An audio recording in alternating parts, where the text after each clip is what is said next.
ఒకప్పుడు మంత్రులు, ఎమ్మెల్యేలు, ఎంపీలు నక్సల్ ప్రభావిత ప్రాంతాలకు వెళ్లేటప్పుడు పోలీస్ ప్రొటెక్షన్ లేనిదే వెళ్లొద్దని అధికారులు హెచ్చరించేవారు.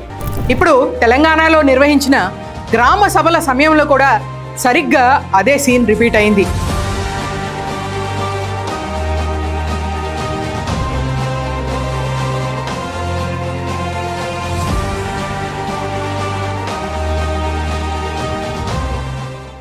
ప్రొటెక్షన్ లేకుండా గ్రామ సభలకు వెళ్లొద్దని కాంగ్రెస్ నేతలకు పోలీసులు వార్నింగ్ ఇవ్వడం జరిగింది.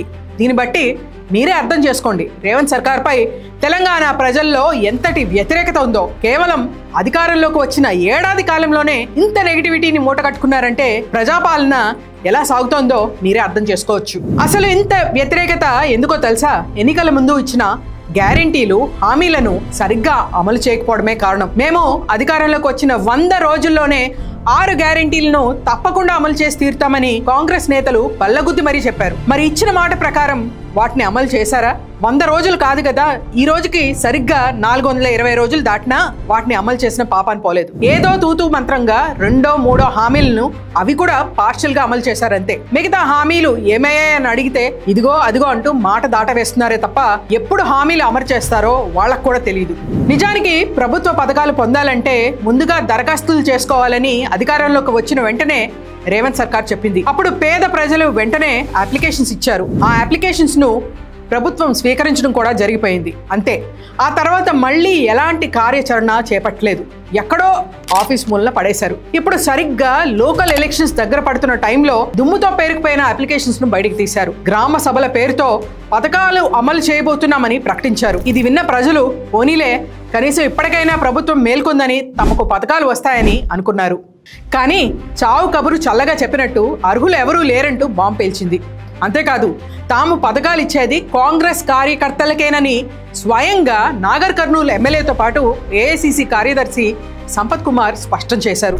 రేపొద్దున రేషన్ కార్డులైనా సరే, ఇండ్లైనా సరే, ఆ గ్రామ కార్యకర్తలు, ఆ గ్రామ పెద్దలు కలిసి కూర్చొని డిసైడ్ చేసిన వాళ్ళకే లిస్ట్ ఇప్పిస్తాం. లేకపోతే ఒకరు కూడా రేషన్ కార్డు రాదు, ఒకరు కూడా రేషన్ కార్డు రాదు, ఒకరు కూడా ఇండ్లు కావు మనం చెప్పేవారు.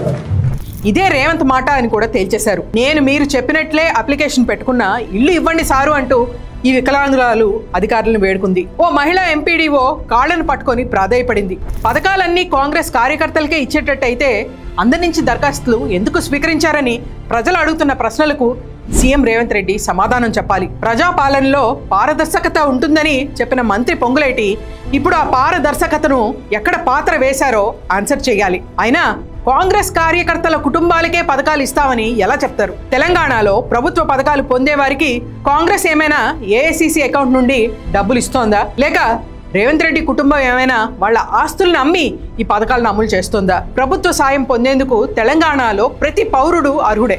పథకాలకు ప్రామాణికం కాంగ్రెస్ సభ్యత్వం అని అంటే జనం తిరగబడకుండా ఎలా ఉంటారు?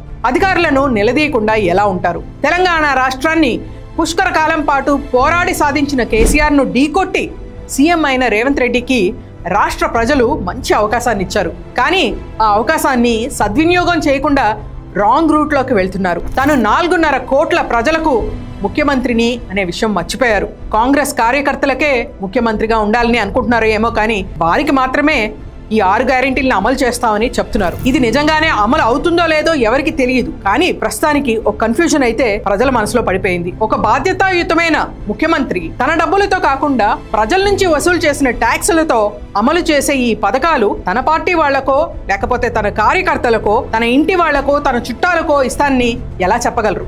మీరు చెప్పిన ప్రజాపాలన ఇదేనా?